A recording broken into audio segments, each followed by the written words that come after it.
Tu as placé les étoiles au commencement de l'univers. Alpha.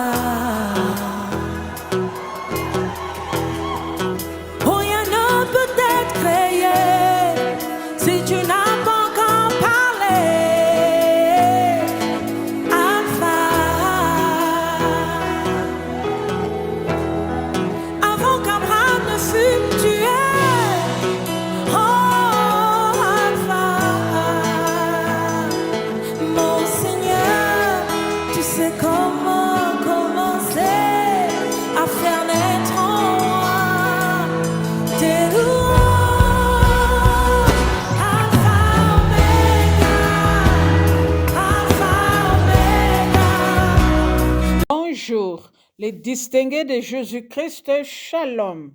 Nous sommes le 21 août 2024.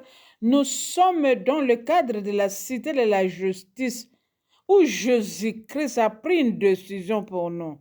Les ténèbres ne régneront pas toujours dans nos vies où il y a aujourd'hui des angoisses. C'est le deuxième jour de notre séminaire où nous voulons insister sur la réalité spirituelle. Nous devons connaître notre identité spirituelle si nous sommes attachés aux ténèbres ou nous sommes attachés au Jésus-Christ qui est la lumière du monde. C'est comme ça que nous allons déterminer notre futur. Ami de Jésus-Christ, je voudrais te dire aujourd'hui qu'il n'y a aucune condamnation pour ceux qui sont en Jésus-Christ. Il n'y a aucune malédiction qui est éternelle.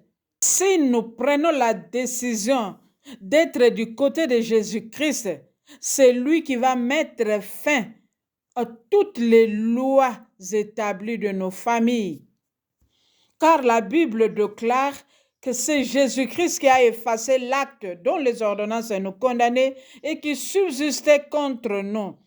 Il les a tous cloués à la croix. Il a dépouillé les dominations, les principautés, les autorités. Il les a livrées publiquement en spectacle en triomphant d'elles par la croix. Et ce qui est difficile pour nous les chrétiens, nous ne voulons pas demeurer devant la parole de Dieu. Nous ne voulons pas demeurer à la présence de Jésus-Christ pour connaître toutes ces choses.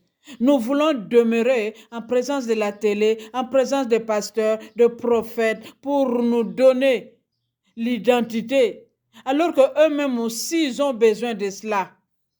Mon frère, ma soeur, tout ce que nous cherchons, ça y est dans la parole de Dieu.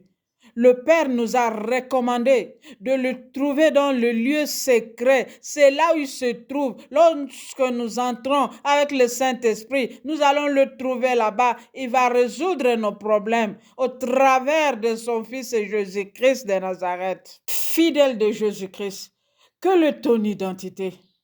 Quelle est mon identité spirituelle? La Bible déclare dans 1 Corinthiens 10, à partir du 20e jusqu'au 23e verset. J'ai dit que ce qu'on sacrifie, on le sacrifie à des démons et non à Dieu. Or, je ne veux pas que vous soyez en communion avec les démons. Dieu ne veut pas que nous soyons en communion avec les démons. Sinon, nous n'allons pas hériter la vie éternelle. Mais nous, selon ce qu'on avait cité hier, nous nous retrouvons dedans, en train de manger, de boire, de festoyer dans le monde des ténèbres, en train de voyager, d'accoucher, de faire des affaires dans les ténèbres. Nous nous retrouvons dans des eaux, dans des cimetières, dans des toilettes, emprisonnés dans des bunkers. Bien-aimés dans le Seigneur, l'occasion nous est donnée pour que nous puissions changer notre identité, afin que nous soyons avec Jésus-Christ, la lumière du monde. Beaucoup d'entre nous, nous demeurons dans les ténèbres. Voilà pourquoi est-ce que même tout ce qui est près de nous, nous ne pouvons pas le voir, nous ne pouvons pas sentir. Même là où les gens réussissent, nous ne réussissons pas. Même où les gens montent, nous descendons. Même là où les gens avancent, nous reculons. Voilà pourquoi est-ce que nous voulons connaître la vérité afin que la vérité puisse nous rendre libres. Dieu dit, je ne veux pas que vous soyez en communion avec les démons. Verset 21. Vous ne pouvez boire la coupe du Seigneur et la coupe de démons. On ne s'adresse pas aux païens. On s'adresse à nous, le chrétien, qui buvons la coupe du Seigneur avec la Sainte Seine, avec sa parole que nous mangeons chaque jour. Mais nous nous retrouvons dans les ténèbres en train de boire la coupe de démons. Seigneur, aie pitié de nous. La Bible ajoute, vous ne pouvez participer à la table du Seigneur et à la table de démons. Mais c'est ça qui se passe dans nos vies. Et parfois, ceux qui nous enseignent, nous nous retrouvons à la table de démons, en train de manger, en train de boire, en train de signer des alliances, en train de sacrifier. Bien-aimés dans le Seigneur, l'occasion nous est donnée pour que nous puissions renoncer à ces choses. Distingué de Jésus-Christ, écoute la parole de Dieu. Tout ce que nous faisons au profit du diable, ça profite au diable. Et c'est comme ça que Dieu est jaloux aujourd'hui. Il dit dans sa parole, voulons-nous provoquer sa jalousie? Sommes-nous plus forts que lui? Écoute, tout est permis, mais tout n'est pas utile. Tout est permis, mais tout n'édifie pas. Tout ce que nous sommes en train de faire aujourd'hui, dans les ténèbres, physiquement, qui contredit la parole de Dieu. Dieu n'est pas content de cela. Il est en colère. Il punit l'iniquité jusqu'à la 4e génération. Nous devons faire attention. Bien-aimés de Jésus-Christ, dans Apocalypse chapitre 3, à partir du 15e verset, l'Éternel nous dit, je connais tes œuvres, je sais que tu n'es ni froid ni bouillant. Ainsi, parce que tu es tiède et que tu n'es ni froid ni bouillant, je te vomirai de ma bouche. Pourquoi? Parce que nous avons une double identité. Nous sommes des hypocrites. Nous mangeons à la table du Seigneur et nous mangeons à la table de démons. Il y a une confusion aujourd'hui. Nous prions comme si nous ne prions pas. Nous jeûnons comme si nous ne jeûnons pas. C'est comme si le Saint-Esprit, Dieu le Père, Dieu le Fils, ils sont partis en congé. Tout est noir, tout est obscur, tout est dans le ténèbre. Nous devons rentrer au premier amour. Et comme dans les ténèbres, nous mangeons à la table du diable avec les démons. Et pendant la journée, nous venons le chasser. À quel nom? Parce que le nom de Jésus n'est pas avec nous. Le Saint-Esprit n'est pas avec nous. Il ne peut pas cohabiter avec le péché. Bien-aimés dans le Seigneur, c'est comme ça que le démon s'occupe de nous pour nous laisser nus et blessés. Les ténèbres ont quitté le monde pour demeurer dans nos cœurs, qui est le point de contact entre nous et le Seigneur. C'est là où il y a la confusion. C'est là où il y a le débandade. Nous avons ouvert les portes aux démons. Ils sont aujourd'hui même dans nos églises. Là où on devrait glorifier le nom de Jésus-Christ. Là où on devrait trouver des solutions à nos problèmes. Mais aujourd'hui, ce n'est pas ça. Verset 17. Parce que tu te vantes de ta richesse et tu te dis, je n'ai besoin ni de Dieu, ni du Saint-Esprit, ni de Jésus-Christ. La Bible ajoute, tu ne sais pas que tu es malheureux, misérable, pauvre, aveugle et nu. Oui, c'est ça qu'on retrouve aujourd'hui dans nos vies. Les gens s'enrichissent sans qu'ils puissent comprendre que l'Éternel qui est l'auteur de tout ce que nous avons. Nous sommes enrichis par des faussetés, par des corruptions, par des cupidités. On est en train de ravir même l'argent chez les pauvres. L'Éternel va nous punir. si nous ne nous repentons pas. Enfants de Dieu, nous devons quitter la table des démons.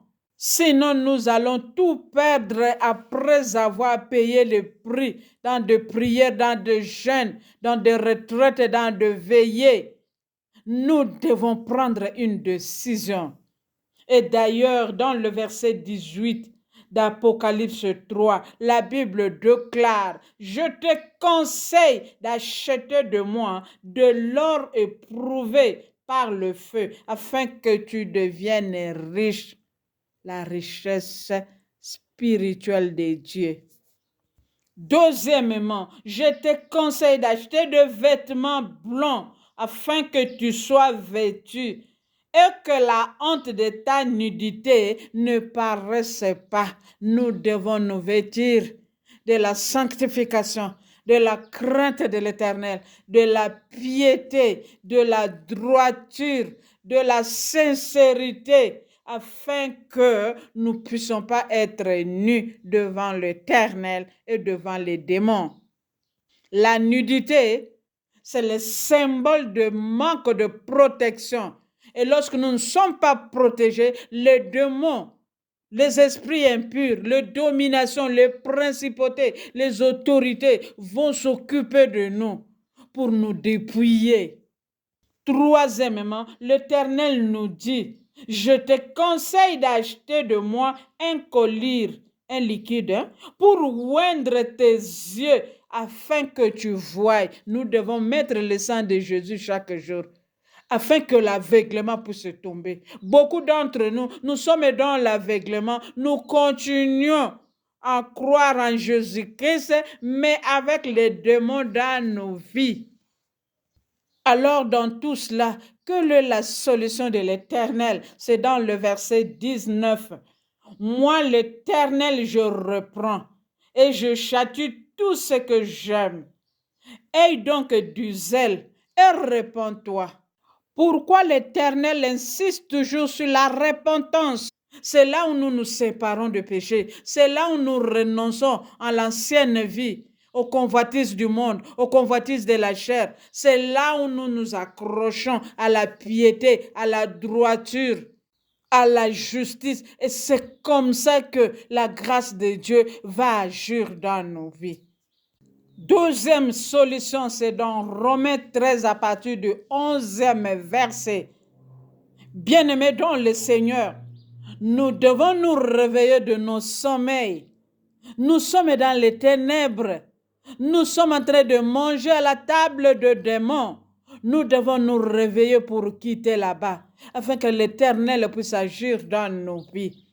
Car la nuit est avancée, je vous ai dit, lorsque tu vas voir la nuit, ce sont les ténèbres qui sont maintenant profondes, partout, dans les écoles, dans nos églises, dans nos pays, dans nos familles. Il y a des choses bizarres qu'on ne trouvait pas avant. Nous devons nous réveiller du sommeil. Nous devons renoncer à toutes ces choses. Nous nous retrouvons dans les ténèbres, en train de sacrifier à l'autel du diable, à la table du diable. Nous devons renoncer, refuser ces choses au nom de Jésus-Christ. Parfois, nous avons de grosses Bibles. Parfois, nous partons à l'église chaque jour. Mais dans nos cœurs, c'est plein de malice, c'est plein de double vie, c'est plein d'hypocrisie, de méchanceté. Nous déchirons même des humains. Nous sacrifions même nos propres familles. Inconsciemment ou consciemment, nous devons renoncer. La Bible déclare: dépouillons-nous donc des œuvres de ténèbres et revêtons les armes de la lumière. Élève ta voix, renonce à tout ce que de la sorcellerie, de repas nocturnes, de mariage nocturne, tout ce que nous voyons dans nos révélations qui nous détruisent, ce sont les œuvres du diable. Christ a apparu pour détruire les œuvres des ténèbres. Renversons, détruisons toutes sortes d'œuvres ténébreuses dans nos vies. par la puissance du Saint-Esprit, par l'autorité du nom de Jésus, nous allons chasser tous les démons, tous les esprits impurs qui nous égorgent, qui nous détruisent, qui nous dérobent dans les ténèbres. Nous allons les chasser au nom de Jésus-Christ. Car Jésus-Christ lui-même nous a dit dans Marc 16, « En mon nom, vous chasserez les démons. » Élève ta voix. Nous allons chasser tous les esprits impurs, tous les démons, tous les esprits méchants qui nous manipulent, qui nous contrôlent, qui nous étouffent, qu'ils puissent sortir de nous. Au nom de Jésus, nos corps sont le temple du Saint-Esprit. Nous sommes l'habitation de Jésus-Christ. Nous ne sommes pas les dépôts de démons. Sortez au nom de Jésus. Quittez nos vies au nom puissant merveilleux de Jésus-Christ. La Bible déclare, ceux qui entrent en nous ne nous suivent pas, mais c'est ceux qui sortent de nous. Nous allons les chasser parce qu'ils sont dans nos cœurs. Ce sont eux qui nous manipulent pour nous amener aux conséquences néfastes, dans de maladies incurables, dans de maladies démoniaques, à la stérilité, au célibat, aux méchancetés, à la haine, à la jalousie. Renonce, chasse-les au nom de Jésus-Christ. À partir de maintenant, je prends la décision de ne plus boire la coupe de démons au nom de Jésus, de ne plus participer à la table de démons parce que j'appartiens à Jésus-Christ qui m'a racheté à un grand prix et je ne suis pas redevable à quelqu'un au nom de Jésus-Christ. À partir de maintenant, je renonce à la double vie, à l'hypocrisie. Je refuse d'être tiède afin que le Seigneur ne puisse pas me vomir. À partir de maintenant, je prends la décision de revêtir les armes de la lumière, de marcher honnêtement comme en plein jour. C'est-à-dire de revêtir Jésus-Christ qui est la lumière du monde pour continuer à m'éclairer. Au nom puissant merveilleux de Jésus-Christ, Shalom. Abonnez-vous à la chaîne du Saint-Esprit et partagez la parole de Dieu à beaucoup de gens afin que nous soyons nombreux à hériter la vie éternelle. Amen, amen, amen. Merci Seigneur Jésus-Christ.